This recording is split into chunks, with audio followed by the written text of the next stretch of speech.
Dari 93,6 FM Radio Arsinar akhirnya bersinar bersama saya Ivan Zulkais yang pada kesempatan kali ini akan menjelaskan mengenai marketing radio.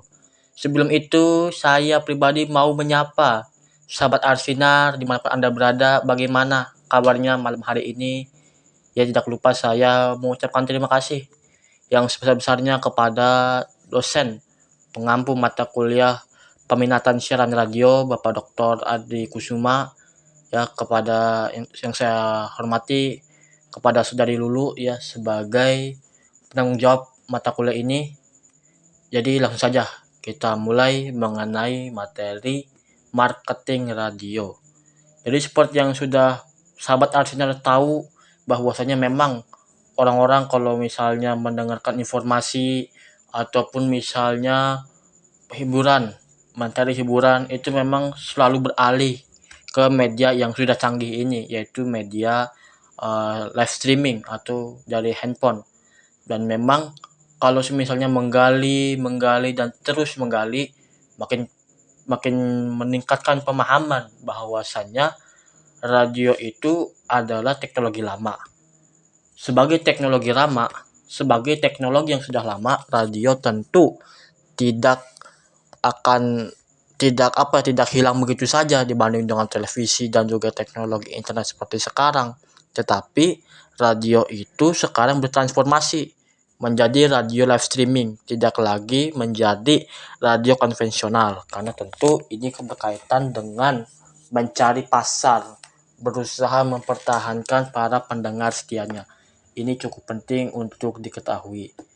Nah, memang yang menjadi perbedaan adalah bahwasanya radio itu sebagai salah satu badan usaha bisnis juga, dan memang kita perlu tahu nih sebenarnya bagaimana sih cara radio itu bisa memperoleh uang sehingga bisa menutupi sebagian, kalaupun belum penuh sebagian daripada segala operasional yang nantinya sudah dikeluarkan maupun akan dikeluarkan. Nah, memang salah satu pemasukan utama radio itu dari iklan.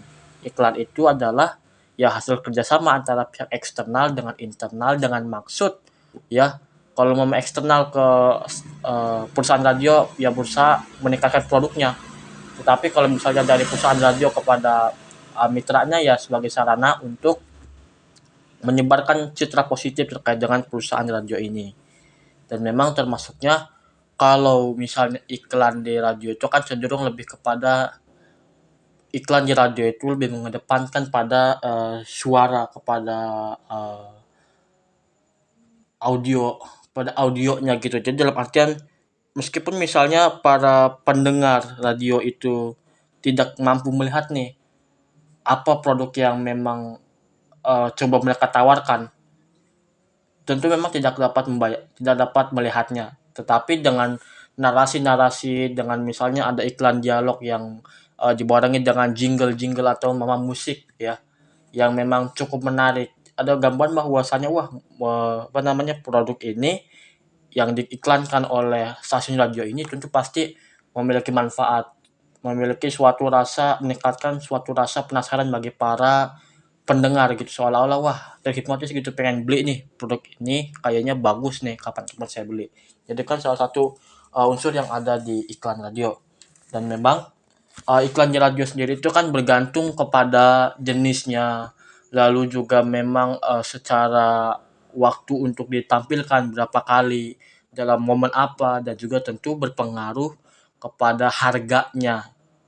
Nah, jadi kalau misalnya semakin cepat iklannya itu tayang atau durasinya terlalu pendek ya memang dibilang terjangkau gitu untuk skala perusahaan, karena memang antara pihak pengiklan itu ya dari perusahaan, tidak mungkin misalnya individu atau UKM punya produk minta diiklankan ke radio, tentu kan kedodoran. Tapi ini kan perusahaan-perusahaan besar yang tentu harga-harga segitu, entah harga ratusan ribu, entah 3, sekian, 4, sekian, memang ya lagi-lagi seperti sebuah kacang gitu, suatu hal yang memang mudah, dalam artian perusahaan itu tentu sudah mengatur keuangannya sehingga bisa mengiklan ke radio. Nah, itu kan secara gambaran umum.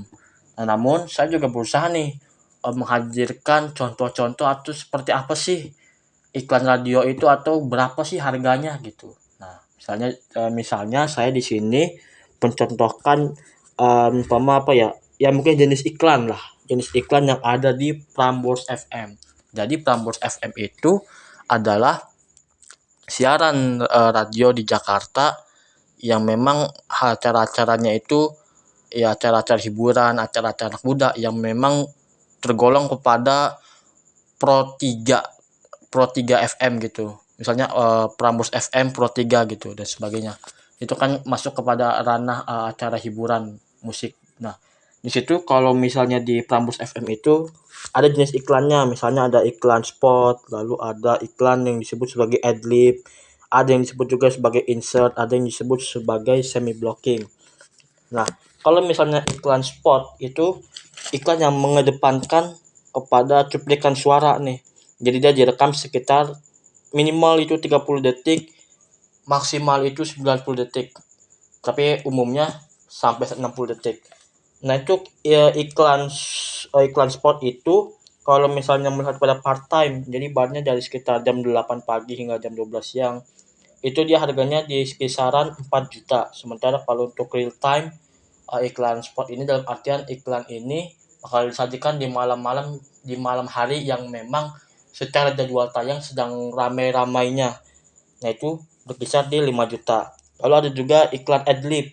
Adlib itu iklan yang memang start naskahnya itu dibacakan oleh si penyiar. Kalau mama yang termurah itu di kisaran 5 juta. Kalau memang yang termahal itu sekitar 7 juta. Lalu ada juga yang disebut sebagai iklan insert.